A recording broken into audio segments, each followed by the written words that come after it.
Fala galera, bem-vindos a mais um Landcast, hoje com um gigante aqui, Sandro Benelli. Tudo bem, Sandro? Tudo ótimo, obrigado pelo convite. Gigante, espero que não seja pelo tamanho da minha barriga que você está olhando que eu estou me esforçando na academia. Aliás, eu fui na academia às 5h30 da manhã hoje, cara. Porra, então assim, cara. Que legal. Hoje eu não consegui correr, estou me sentindo meio pesado, acredita?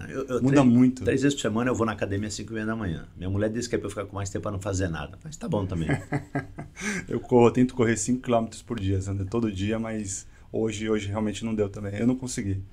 Sandro com 40 anos de experiência, turma, 38 anos só de varejo, um pouco mais, um pouquinho menos, 38 anos de varejo, eu não tenho 38 anos, eu tenho 35, imagine. Cara, aqui um rei, vai dar uma aula hoje pra gente, estou super feliz, obrigado pela tua presença, obrigado de verdade. Sandro, e pra gente começar a bater um papo aqui, né, com a turma, a gente tem desde desenvolvedores a arquitetos, coordenadores, gerentes e diretores também nos assistindo, né, a gente está com 1 mês e meio de canal, quase 1 mês e meio, 400 inscritos, de pessoas técnicas acompanhando executivos assim como você. E para a gente falar um pouquinho, quem que é o Sandro? Da onde o Sandro veio? O que o Sandro gosta de fazer? Assim, como que é teu dia a dia? Cara, eu gosto de contar umas coisas que é para chocar, né? Então a primeira coisa que eu conto para todo mundo para chocar é que eu sou formado em física. A maioria das pessoas... Cara. Pois é, eu falei que é para chocar. Cara, eu conto, as pessoas fazem essa cara que você fez.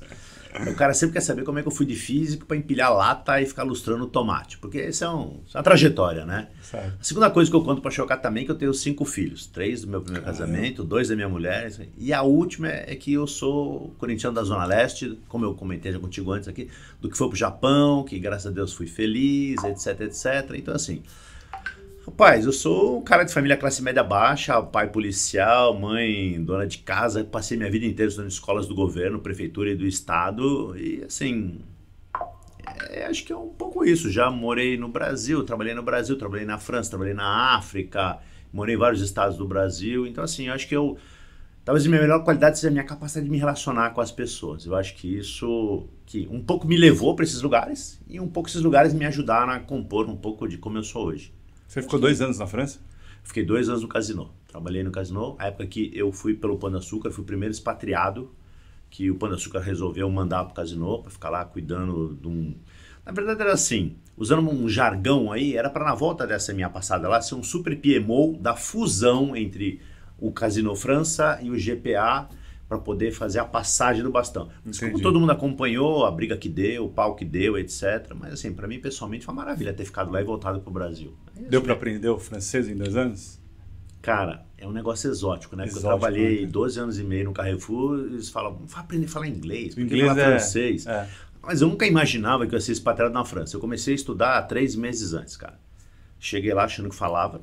Quando você começa a falar francês, pela cara da pessoa, você vê que ele não te entendeu, que você não fala absolutamente nada. E era assim. Mas aprendi. Claro que você aprende, né? Depois eu esqueci bastante, mas ainda falo. Eu tô me esforçando com o mandarim aqui. O mandarim é muito mais difícil, né, cara? Que isso, cara? O mandarim é muito mais difícil. Assim, o francês é uma língua latina como a nossa. Então eu brinco, tem um monte de palavra em português, você troca, ela bota um sotaque, faz um biquinho, vai. Em chinês não tem essa conversa. É isso mesmo. O mandarim não vai para lugar nenhum. Eu falei com a professora assim, eu não quero ler. Vamos conversar primeiro, e depois eu vou aprender a escrever e ler esses desenhos. Assim, não vai, não consigo. Você sabe que, assim, por conta do meu último trabalho que eu fiz no Pão, quando eu voltei lá da França, eu fui head do Source Internacional. Então eu fui 8 vezes para a China já. Caramba, 8 vezes. 8 vezes para a China. E China, Índia, Bangladesh, também isso é uma outra história. Mas, cara, eu sei falar Ni hao, que é bom dia, e sei falar shei shei, que é obrigado, e é isso, cara. Mas resolve 80% dos meus problemas. Você fala bom dia e obrigado, pô, cara, os caras já ficam até felizes da vida, mas assim... Legal, muito bom. Você participou de vários conselhos, né, na França, na África também, né? Na verdade, eu estou num conselho na África hoje, na França eu fui executivo, né? Ok. Os outros conselhos todos que eu estou são no Brasil. Estou em 6 conselhos no Brasil. 6 conselhos? E esse da África, para dizer a verdade, eu estou até meio desincompatibilizando, né? Porque eu não tenho tempo e porque tem que ir para lá eventualmente. Mas por conta de eu ter trabalhado em Angola, o CFO de uma empresa onde eu trabalhei foi para um grupo de um outro país, que não é angolano, o grupo da Eritreia. Quem não sabe da Eritreia, procura no mapa, é bem pequenininho, lá da Somália, escondido lá na África. E eles me convidaram para ser conselheiro independente, mas eu acho que isso não vai dar certo, tá dando muito trabalho. Não é pelas viagens. A diferença de cultura Isso não é um problema, Não. viu? Não, porque eu trabalhei lá e assim, as reuniões são todas em inglês, isso não é o problema da cultura, é o de menos. É problema de fuso horário, eles estão 4 horas na frente e muitas reuniões têm que fazer Zoom e eles já estão num processo de começo da governança, então eles não são muito organizados com um calendário. Cara, e a gente precisa ter um calendário organizado, porque como eu te falei, eu estou em vários conselhos, tenho minha vida na academia, na Fundação Getúlio Vargas, etc. Então assim, se a coisa não é muito organizada, eu não consigo. E como eu não gosto de pisar na bola com ninguém, eu prefiro dizer, cara, eu não, do jeito que tá, não dá. Vou pisar na bola com vocês, então não quero. Sim. E hoje você dá aula também na FGV, né? Quanto tempo já tá? Eu já tô na FGV, entre dar aula e ser coordenador, há uns 4 anos, mas assim, eu fiz o meu mestrado na FGV, tô terminando um doutorado na FGV agora. E, assim, além da aula, eu sou coordenador acadêmico de 2 cursos, né? De um curso de FGV que a gente chama FGV Alta Gestão, eu sou coordenador dos cursos que formam conselheiros para empresas de controle familiar. Então, é o único curso que forma conselheiro específico para a empresa familiar, né? Legal. É específico, é só o nosso curso. Eu sou coordenador acadêmico e dou aula de governança lá. Mas eu também sou coordenador de 6 turmas do MBA de Gestão Empresarial da FGV. E lá eu dou aula de estratégia e de ESG, porque a minha tese de doutorado é ligada a ESG e varejo, etc. Então, essa é a minha vida acadêmica, é isso. Aula e... Hoje, algumas pessoas podem ficar bravas comigo.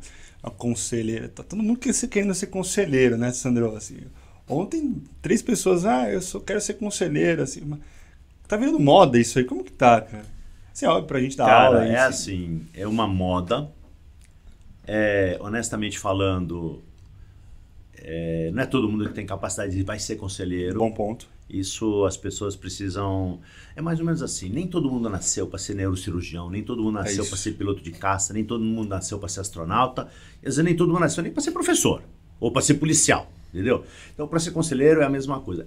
O que acontece é que está tendo um erro, na minha opinião, de interpretação de que é o papel do conselheiro. Tem gente que acha, eu já vou olhar para a câmera aqui, não é isso, que conselho é um local para você ganhar muito, trabalhar pouco, ou é um hobby para se divertir. Eu falo para as pessoas onde eu dou aula na FGV, cara, você quer ser um bom conselheiro? Só tem uma regra, tem a mesma dedicação e disciplina que você teve para chegar onde você chegou na sua carreira de C-Level. Se você não tiver a mesma dedicação, disciplina e tempo, você não vai ser conselheiro. As pessoas me perguntam, mas como é que eu não consigo nenhum conselho se tem 6? Cara, porque eu só faço isso, essa é minha vida. Eu me dedico. Até um outro dia um headhunter falou, mas Sandro, você tem mais capacidade? Eu falei, talvez mais eu conseguiria. Ele falou, mas como? Eu falei, cara, cada conselho eu tomo em média, que eu sou um cara disciplinado, eu estudo uns 3 dias por mês. Um dia de reunião, um dia de estudo, um dia de eventualidade. Você não, eu tenho 21 dias, o mês tem 22. Então, como é que isso acontece, né? Tem que ter muito foco, tem que ter muita dedicação. E as pessoas, elas também querem, para o conselho, a pílula de falar inglês. O cara quer tomar uma pílula e sair falando inglês. Não tem, cara. E para ser conselheiro também não tem. Então, qual é a minha visão? É uma carreira bacana para quem está, assim, já chegou no topo de executivo e quer passar um pouco do conhecimento, quer colaborar, etc. E eu digo isso também. Você quer que funcione? Vá para ajudar. Vá ser um cara que vai colaborar. E, lógico, volto no que eu falei 5 minutos atrás, se você não tiver uma dedicação que é a mesma que você teve, e foco para chegar onde você quis chegar como executivo, porque as pessoas falam, mas eu estou sofrendo. Eu falo, mas cara, você demorou quantos anos para chegar a diretor? 30, 20? E para CEO, 30, 25? Você quer ser conselheiro, que é o cara que é o chefe do CEO, você quer ser conselheiro em 1 ano? Assim, não dá. E esse phase out da carreira executiva, e para você fazer o phase in da carreira de conselheiro, também não é uma coisa muito simples, porque tem um emocional aí, né? Qual é o emocional? Quando você está no topo do C-Level, que você se sente tecnicamente preparado, qual é o teu problema? Você tem muito hard skill, mas nem sempre você tem o soft skill. E o conselheiro precisa de muito mais soft skill do que de hard skill. Perfeito. E tem uma das coisas que... Cara, ser C-Level, vou falar uma coisa que agora as pessoas vão me odiar, mas é o seguinte, ser CEO e ser C-Level... Você tem que gostar de poder, cara. Você tem que gostar de mandar. Se você não gosta de mandar, você está no lugar errado. E quando você vai ser conselheiro, você não manda mais. Então é mais ou menos assim, você está no auge da sua competência para ser artilheiro do seu time, é o que mais marca gol, aí você vai ser técnico da 3ª divisão, porque é onde te querem. Aí dá um pouco de vazio. Então assim, mesmo essa passagem de bastão interna, que é você para você mesmo, o seu shift de carreira, você precisa emocionalmente... Para mim não foi fácil, demorou 4 anos para eu decidir, faz 1 ano, exatamente 1 ano agora que eu falei, eu não quero mais ser executivo. Converso ainda com alguns headhunters que me procuram, etc. Eu falo assim, cara, nem me faz a proposta que é para não ficar tentado. Eu brinco, né? Cara, o homem só peca porque a tentação existe. As 2 vezes que eu fui para Angola, e eu não queria ir para Angola, porque eu já conhecia o país, não sei se você vai querer escutar o canto da sereia, cara, e a sereia te convence a embarcar. Difícil, né? Hoje eu vejo gerentes, assim, né? Não diminuindo ninguém, cargo jamais, mas de fato são conselheiros, estão sendo convidados a conselhos, né? Até de startups e né, um pouco maiores. E eu paro e penso, cara, será que, né? Eu acho que, e cai diretamente no que você falou, né? Esteja no auge, né? Entenda que você não vai mais mandar. Você não vai chegar e manda embora esse cara. Não. Né? Você sabe um outro problema? É assim, um cara que está mais no nível de gerente, mesmo que seja um cara muito sênior, esse cara está, na minha visão, mais preparado para estar num comitê do que num conselho. Porque o comitê, ele é uma coisa mais focado em coisa tática, operacional e é mais hands-on. O conselho é puramente estratégia. Então, se você não teve encargo estratégico, não trabalhou com estratégia, etc., você vai ter muita dificuldade de contribuir. Porque a gente diz o seguinte, o conselho, ele não precisa entender do seu negócio, ele tem que entender de negócio. Perfeito. É diferente a preposição que você usa. Entender de negócio é ser um cara generalista que consegue analisar cenário, consegue fazer comparação, consegue te ajudar a antecipar movimento. E o cara que é gerente, cara... Pessoal, vou fazer outro corte, tá? O diretor é o cara que dirige as coisas. O gerente, ele gere recursos, gere atividade e gere pessoas. Ele não tem uma exposição, que a gente não espera isso dele nessa época da carreira, de visão muito estratégica. E não é culpa do cara. Não tem como ser diretor sem ser gerente. Eu fui gerente há muito tempo, eu sei bem o que é. É lógico que conforme você vai caminhando na carreira, você vai tendo condição de entender como naquela época, todas aquelas certezas que você tinha, você na verdade não tinha. Você achava que tinha. Mas quando você está dentro do liquidificador, cara, tudo que você está vendo que está batendo as frutas em volta, o leite ali, etc. Então assim, quem está de fora... Então eu digo, se um gerente ele for num comitê e for muito específico, tem chance dele se dar bem. Mas se ele for convidado para um conselho e ele aceitar, cara, tem chance de ele não entregar aquilo que infelizmente ele não sabe e o cara do lado de lá precisa. Mas o cara nem sabe. Você me falou, Sandro, o cara vai ser convidado para uma startup. Assim, tem uma falácia, né, que a startup é um negócio que está começando, é simples. É o contrário. Precisa de muito apoio, precisa de muita direção, muita ajuda. Exatamente. Porque, assim, dá a sensação de que as coisas são muito fáceis e... Principalmente uma startup que está fazendo rodada de investimento uma atrás da outra, captando, etc. Aí dá uma falsa sensação de que aquele é um mundo. E o conselheiro, eu já fui conselheiro, não de startup, mas de empresa, de uma retail tech que estava no seed ainda, né? Cara, assim, eu saí porque eu falei, eu canso de vir aqui, vocês não escutam o que eu falo, eu vou embora. Mas eles precisavam de ajuda, entendeu? Assim, por que precisa de ajuda? E, aliás... Precisa de um cara sênior. Você é um cara não é tão sênior, vai para uma startup. É o contrário. Quanto mais a empresa está no começo da governança, ou ela está deslanchando, mais sênior ela precisa de uma pessoa para ajudar a não cair nos buracos, cara. Legal, é um ótimo ponto. E quando que você acha que, assim, quais são as etapas mínimas, então, né, para as pessoas que estão nos assistindo aqui, para de fato ser um conselheiro, né? Tá bom. A primeira de verdade, pode parecer burocrático, mas é querer. Querer com disciplina e com vontade. Quando você estava lá atrás, fala assim, pô, quero ser diretor um dia. Perfeito. Não importa se é pela remuneração, pelo status, pelo benefício, não importa, você queria. Conselheiro é a mesma coisa. Porque quando eu faço isso, as pessoas falam, mas lógico que eu quero. Eu falo, não, cara, não é querer assim, eu queria ir no cinema. Não é disso que eu estou falando. O que você vai querer? Porque querer significa o que você vai abrir mão para colocar mais um pratinho chinês na sua mesa que já está cheio de coisas que você é executivo. Então você vai largar de mão de alguma coisa. O segundo ponto é estudar. Eu acho que é muito importante, até vou refrasear o seguinte, precisa ter um curso formal dessas escolas top de conselho? Não. Isso é exigido? Ainda não, porque quase 80% das vagas são indicações, principalmente nas empresas de controle familiar, que é onde eu estou, 100% dos meus conselhos, e por opção. Então, assim, precisa disso? Não, mas é super bacana, principalmente porque, como eu estava falando atrás, o executivo, ele é muito bom, provavelmente, naquilo que ele faz. Então, track record bom, sabe fazer.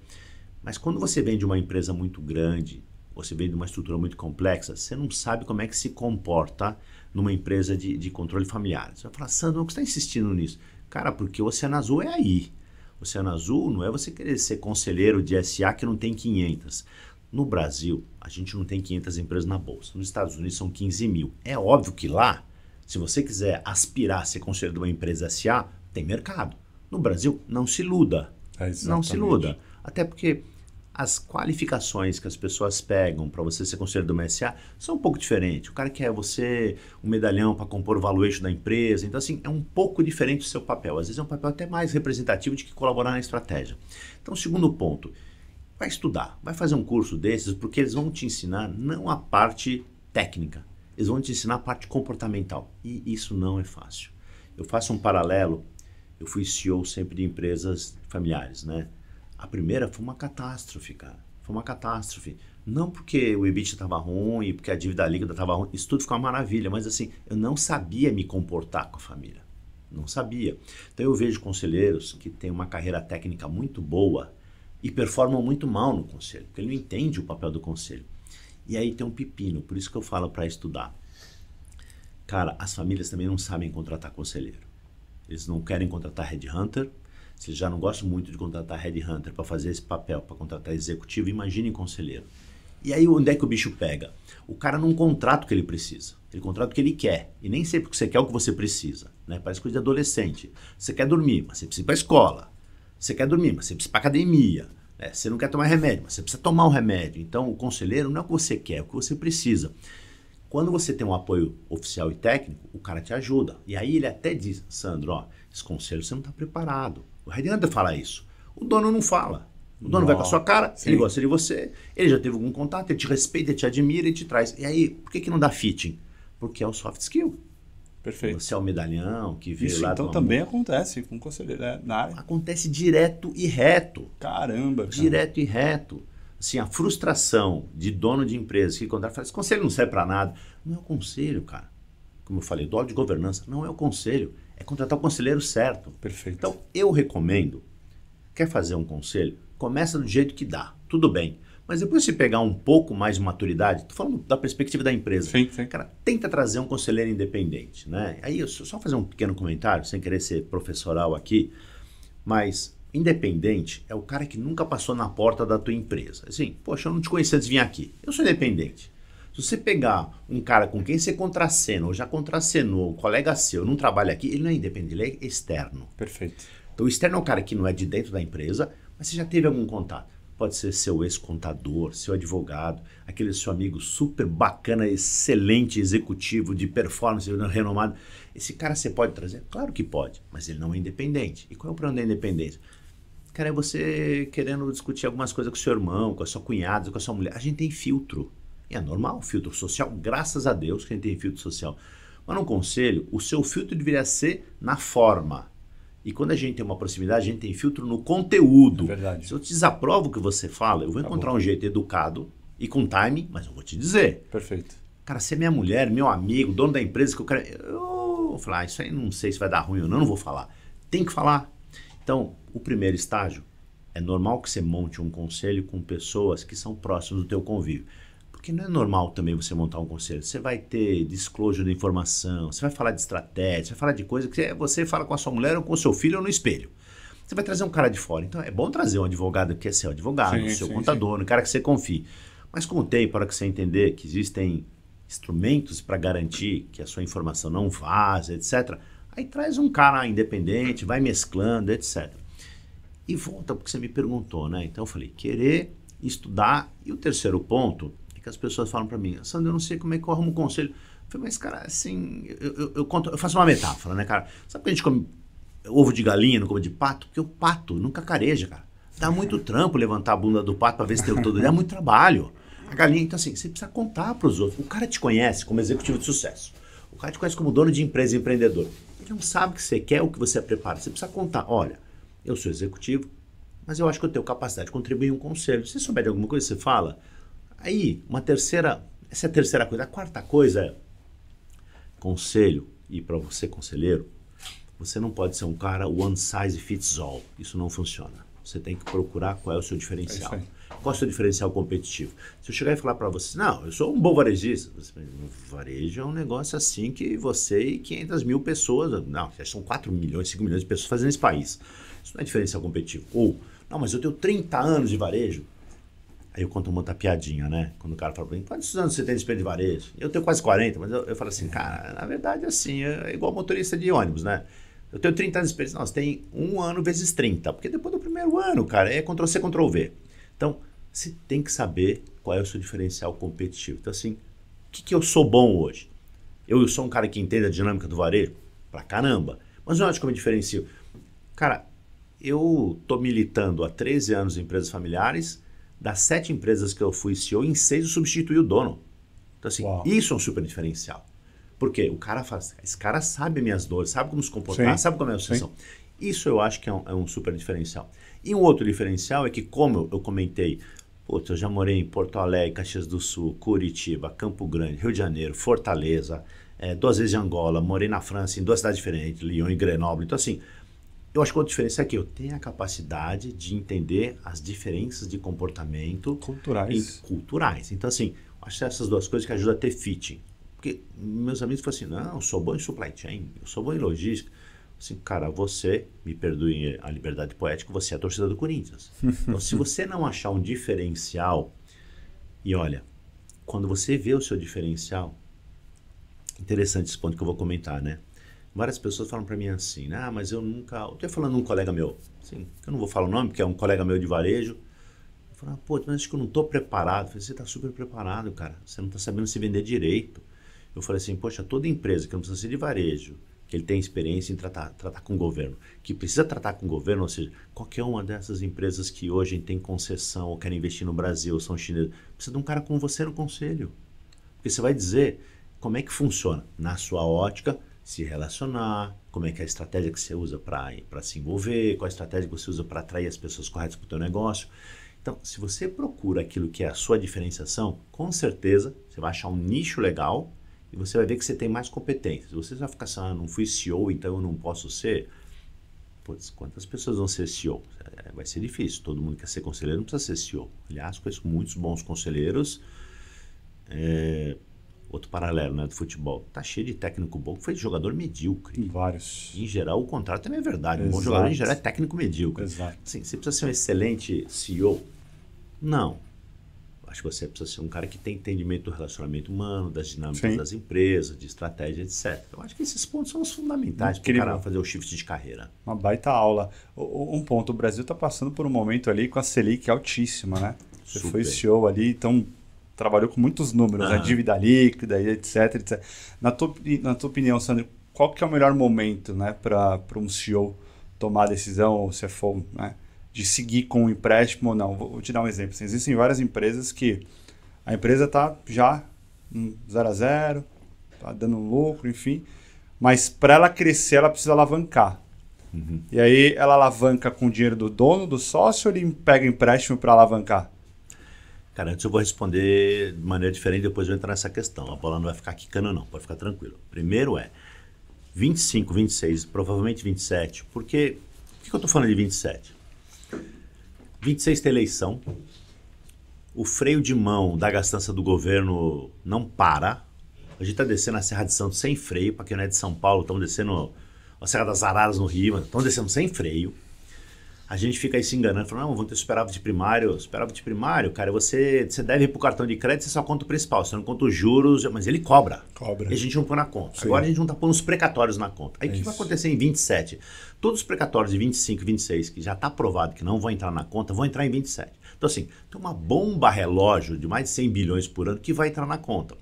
Essa conta vai mudar? Não, não vai mudar. Até porque o Bolsonaro não se deu mal, porque ele não pagou nenhum precatório. Entretanto, não adianta você pagar e não pôr na conta, que você vai ficar negativo. Só que você vai dizer que não está negativo, né? Você está tirando o cheque especial de um banco para pagar o cartão, o cheque especial do outro banco. Sim. Em 27 muda a regra. E aí vai ser um terror. Por isso eu estou falando 25, 26, 27.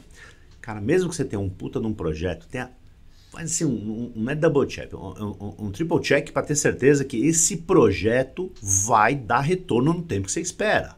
Precisa dar retorno. Porque esse não é um momento para projetos que estão no amarelo. Se não for verde, muito forte, não faça nada. Não, esse não é o momento.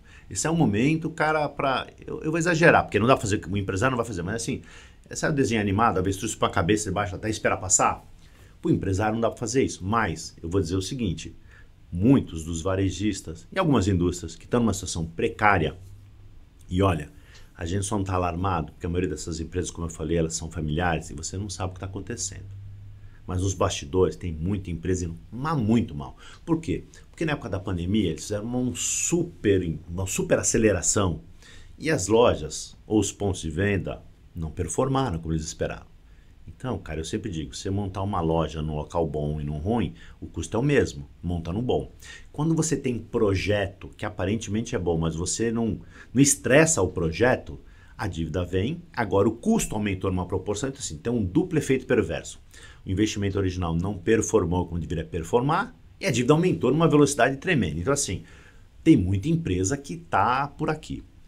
Eu só estou comentando isso para dizer que se a gente tivesse sido cauteloso lá atrás, nos investimentos, talvez você tivesse com um problema um pouco menor. O problema do custo da Selic, você não tem como evitar, porque isso não está na sua mão.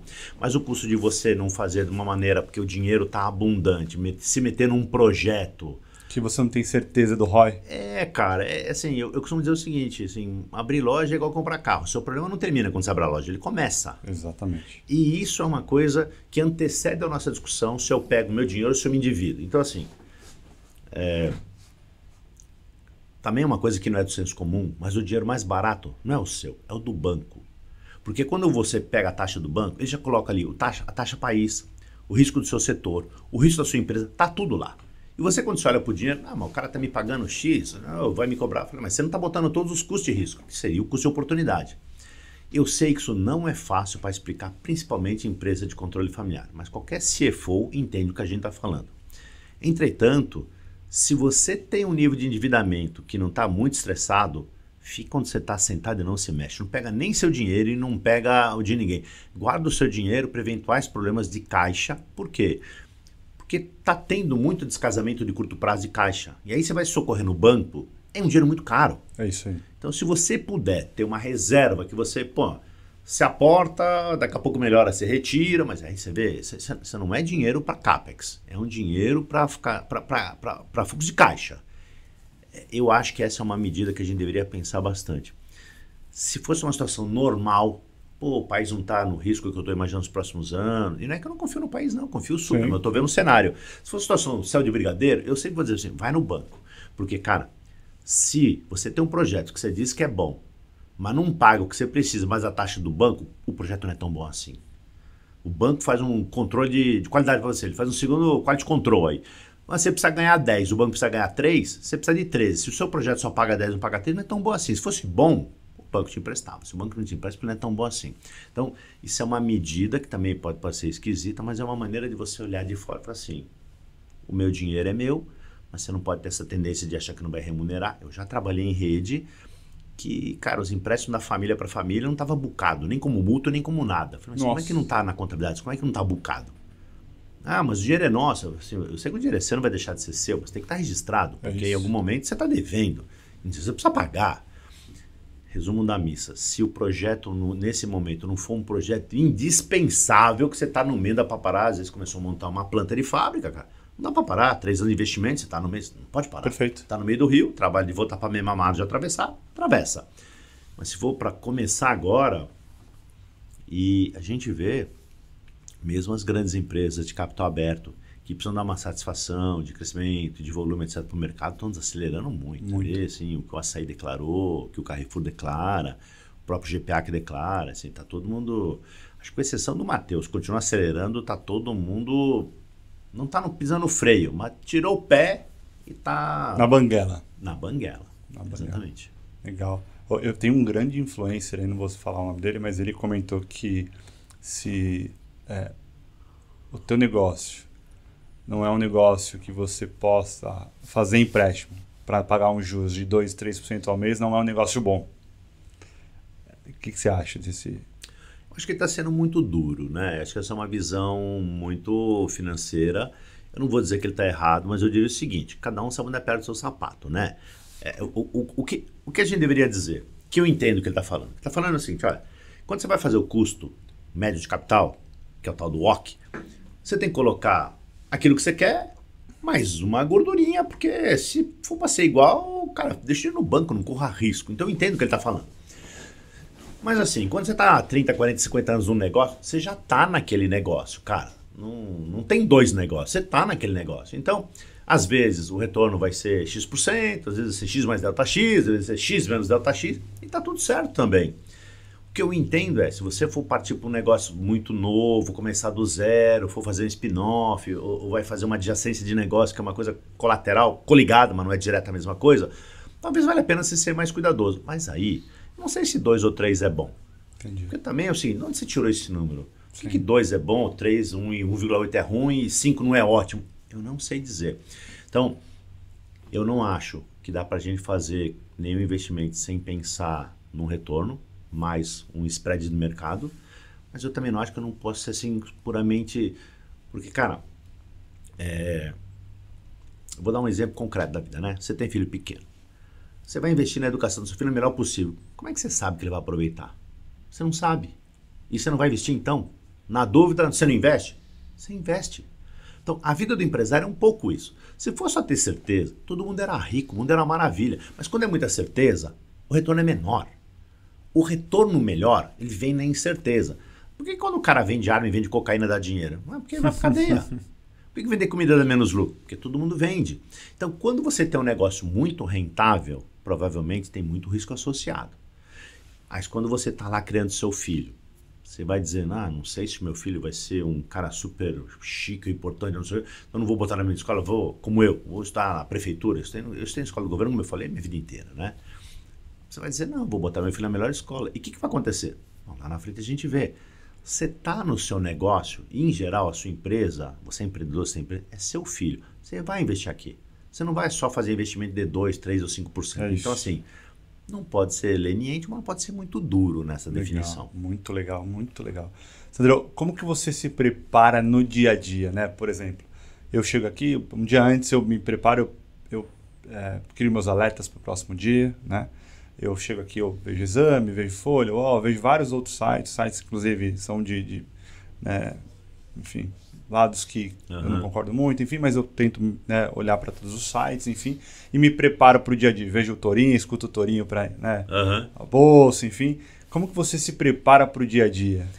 Cara, assim, eu tenho um pouco de disciplina, para não dizer que eu tenho bastante, porque como eu estou em vários conselhos, muitas atividades assim acadêmicas, e eu tenho meu tempo da Netflix, eu gosto do meu tempo da Netflix, eu preciso estar disciplinado e organizado. Então assim, eu além de ter, assim, no meu smartphone, ter um calendário como todo mundo tem, tudo bucado lá, etc. Cara, eu tenho uma folha A4, que eu preciso ter um negócio visual que eu abro, e quando eu tô fora aqui, hoje eu tô com o computador aqui, mas quando eu não tô, eu mando uma foto para mim mesmo disso, porque eu preciso ver tudo que eu vou fazer ao longo do ano inteiro. Que legal. Porque tem semana.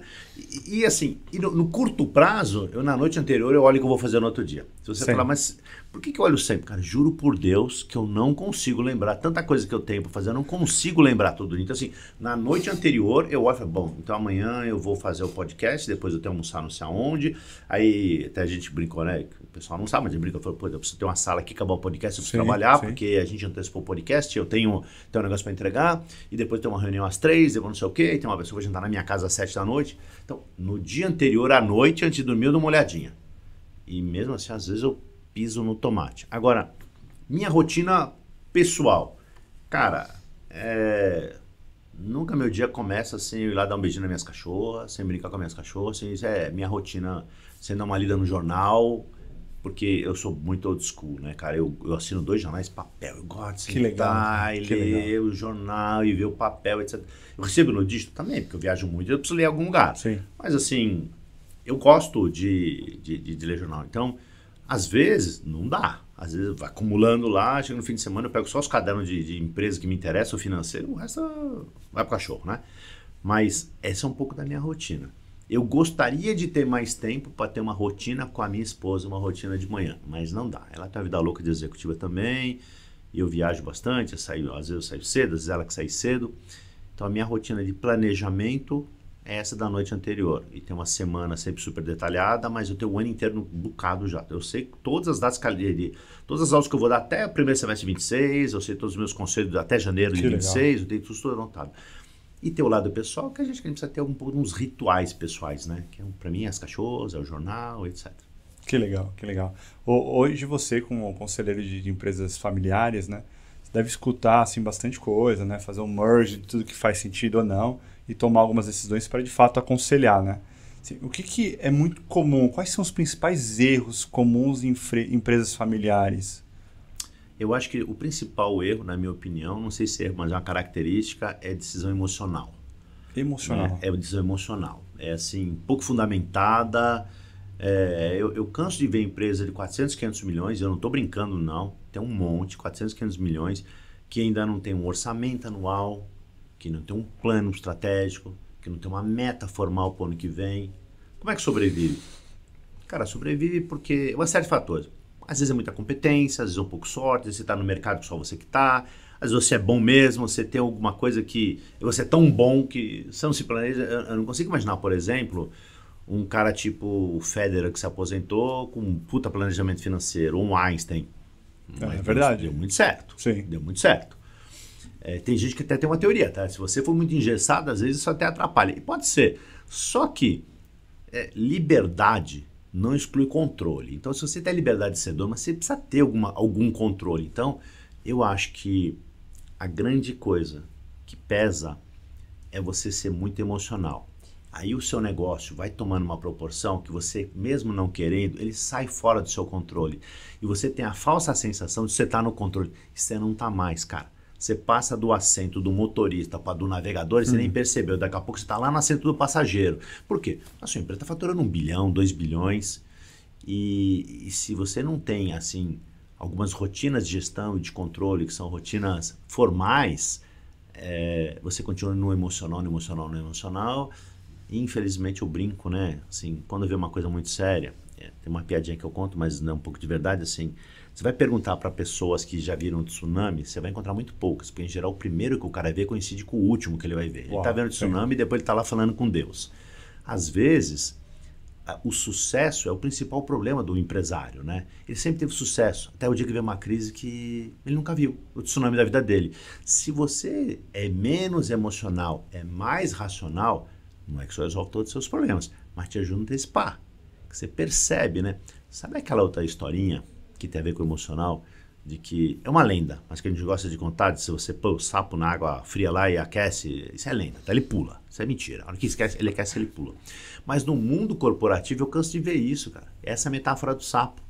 Porque o seu avião, ao invés dele estolar, porque quando o avião estola, ele cai, né? Acende um monte de luzinha, aí o cara acorda. Mas quando o avião vem planando, e a maioria das empresas ela não estola, ela plana. Aí você se acostuma, aí você põe desculpa, por que você perdeu 0,5% esse ano, por que a sua despesa cresceu um pouquinho, por que aquele cara foi ineficiente, tá vendo? A gente abriu aquela loja, tá errada, essa planta... Você vai botando desculpa. E aí vai. E ele vem planando. Por que você não percebe? Você vai perder 0,5%. Aí você olha a perda composta, você perdeu 10%. 10% no varejo é a diferença de ficar verde e ficar vermelho. É isso. Então assim, o cara emocional, ele infelizmente, ele confia muito na garantia sou idiota, então ele não tem os controles que ele precisa. Quando a coisa é simples, até vai. Às vezes não vai, mas em geral até vai. Quando sofistica, cara, é difícil isso. Não, assim, eu posso te dizer o seguinte, existem empresas grandes que ainda vão muito na intuição do dono. Mas eu te garanto que todas as muito grandes organizadas estão dando lucro, todas elas estão formalizadas com governança implementada. Uau. Todas. Todas. Pode pegar qualquer uma familiar que você gosta, você admira, pega uma VEG, pega uma Gerdau, ou mesmo o Pão de Açúcar que eu trabalhei, pega várias empresas, Maersk que é familiar, 3M que é familiar, Auchan que é familiar, sei lá, o Walmart que é familiar. Vai ver, eu estou falando de indústria, estou falando de comércio. Esses caras têm uma governança muito grande. Eles têm um pouco do diferencial? Tem. O olho do dono, a experiência do dono, o tino comercial do dono, isso faz a diferença. Mas você não pode viver só desse tipo de coisa. É que você comentou do olho do dono, né? É difícil, né? Porque quando começa a crescer, você começa a perder o controle, né? Eu vou dar um exemplo aqui pra gente.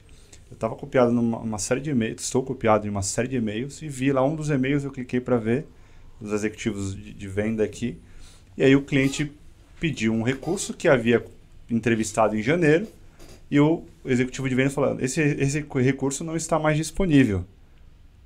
Falei, cara, não acredito que tenha validado. Eu pinguei o recurso, conversei com o recurso, falei, cara, você estou disponível. Eu mandei e-mail e falei, está disponível. E aí, então eu quero.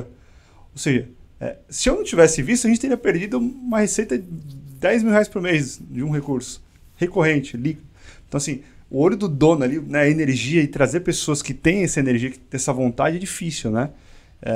E aí cai numa pergunta assim, familiar. Aí eu trago meu primo, eu trago meu cunhado, trago meu, né, pessoas que a gente acha que é de confiança no dia a dia e depois se torna um peso ali, né? É difícil, né? Cara, eu tenho uma frase que não é minha, mas eu gosto muito, que é assim, nunca contrate alguém que você não pode demitir. Você não pode demitir? Não contrata. Não contrata. Mandar teu irmão embora é ruim? Não contrata. Pôr sua mulher para trabalhar com você depois é ruim? Não ponha. Pôr teu filho para trabalhar é ruim? Não ponha. Você consegue ter essa independência? Ponha. É raro. As pessoas falam que tem essa independência, na hora de agir, emocionalmente ele não consegue agir. Excelente. Então, essa é uma regra muito clara para mim. Que cai no ponto que você falou, né? Emocional. Decisão emocional. É totalmente emocional. E eu entendo, cara. Entendo. Às vezes você não quer preservar a sua família, você não quer brigar com o seu irmão. É isso. Eu costumo dizer o seguinte, o negócio familiar bom, não é quando ele só é bom na perspectiva financeira, é quando ele não destrói a família. Porque tem muita empresa que destrói a família. Porque, em geral, é um dos poucos momentos em que o cara ele não é emocional, ele é racional. Ele fala, essa empresa é meu filho e o meu irmão é meu irmão. Então, isso tá cheio por aí. Caramba. História familiar, que você desmonta a família e o negócio é bem sucedido. Eu tô sendo piegas aqui? Não é isso. Até porque eu trabalhei no Pão de Açúcar, o Pão de Açúcar teve uma fase que a família inteira brigou e aí que foi pra frente com a Bíblia e fez o negócio pra frente. Moleque, brigou com a família inteira, a família não se falava. Isso é notório, o mercado sabe. Então o Pão de Açúcar foi um sucesso? É lógico que foi. Do ponto de vista de preservação da família foi um sucesso? Eu já não sei. Então você tem que dizer o que é mais importante para você. Então se você vai ter um problema desse, que em algum momento você vai ter que decidir entre seu irmão e sua empresa, que vai gerar um conflito de interesse, mesma coisa que eu falo para o executivo, não entre em conflito de interesse. Contratar parente é conflito de interesse. Então eu não contrataria. Sandro, a gente já está há 50 minutos aqui. Eu tenho uma pergunta para fazer para ti, mais duas para finalizar. Ok. No mundo do varejo, brand vai além do logo em si, né? Totalmente. Total, né? Que característica você acha que precisa ter, ou logo, a brand, enfim, né, para criar uma conexão emocional, né, com os clientes? Hoje, assim, primeiro vamos lá, né? Essa história de criar conexão emocional é um pouco lenda. Por que eu estou te dizendo isso? Depende do seu posicionamento. Tem gente que está posicionado na conexão emocional, está posicionado no valor. E qual é o valor? É o que você vende, é aquilo que o cara percebe. Então, os atacarejos, eles não ficaram, cresceram, pô, de 1 trilhão, 40% são 27 atacarejos. Eles não chegaram nesse faturamento com nenhuma conexão emocional. Cara, hard selling, preço puro. Então, precisa ter conexão emocional, é você que vai dizer na sua estratégia de negócio. Isso eu não sei dizer. Se o seu negócio exige conexão emocional, cara, eu acho que você tem que ter uma competência de realmente entender aquilo que o seu cliente quer e precisa e não necessariamente aquilo que você acha que ele precisa. Porque a conexão faz quando a gente entende aquilo que o cara quer de verdade, o que ele espera da gente. E às vezes o cliente tem dificuldade de verbalizar, mas às vezes é porque a gente não faz a pesquisa, não pergunta adequadamente. Então, precisa de conexão? Depende do seu posicionamento. Se você acha que precisa, não tem jeito, cara, não tem plano B. Para fazer a conexão, você tem que perguntar. Não adianta você querer ter conexão com uma coisa que não vem do seu coração e que também não é aquilo que a pessoa espera. E por último, assim, se não for uma coisa que é da sua natureza, você nunca vai conseguir ter conexão. Vou dar um exemplo. Você quer ter um negócio de luxo, você não consome, você não vai ter conexão.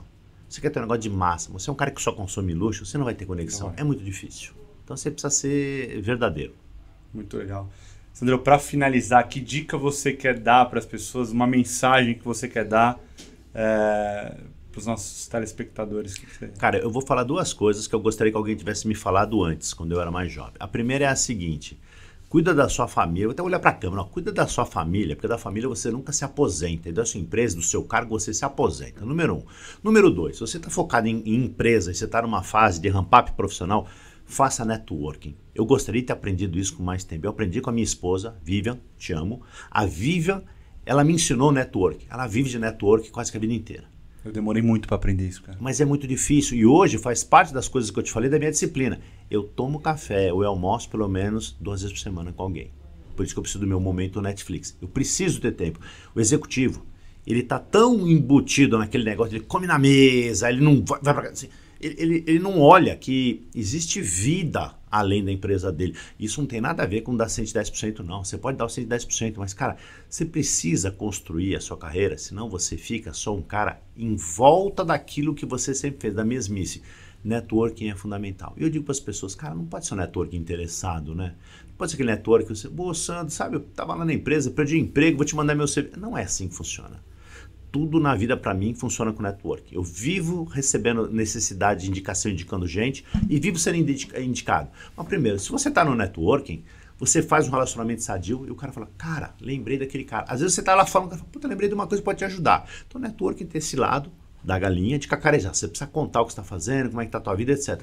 E tem um relacionamento humano que é legal. E networking não é só emprego, viu? É com aquele primo que você não vê, com aquele tio que você não fala, é com aquele irmão que está brigado. Manter esse relacionamento que é saudável. Minhas 2 dicas. Muito legal. Galera, se você tem algum pain point na tua empresa, alguma dor, né? Consulta nosso time técnico aqui. A gente consegue fazer um assessment, um deep dive para entender de fato as dores que você tem no teu negócio. Em cima desse entendimento, desse assessment que a gente faz, construímos uma concepção de produto em cima disso, né?